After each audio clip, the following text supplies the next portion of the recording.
Chef Hayashi has simply reimagined two traditional dishes. Let's review the recipes. The key to aromatic shrimp is properly prepping the shrimp, skewering them, and then boiling to maintain a beautiful shape.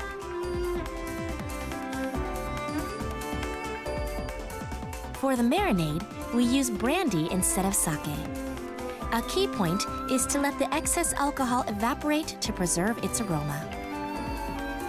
Peeling the shells just before serving is another tip for making shrimp look beautiful. Next, the omelette. Be sure to carefully remove all the bones and skin from the fish. After mixing the egg and fish paste, transfer the batter to a frying pan before baking in the oven. This technique shortens the oven time, making the dish easier to cook without mistakes. Today we enjoyed two delicious dishes. See you again in the next Dining with the Chef.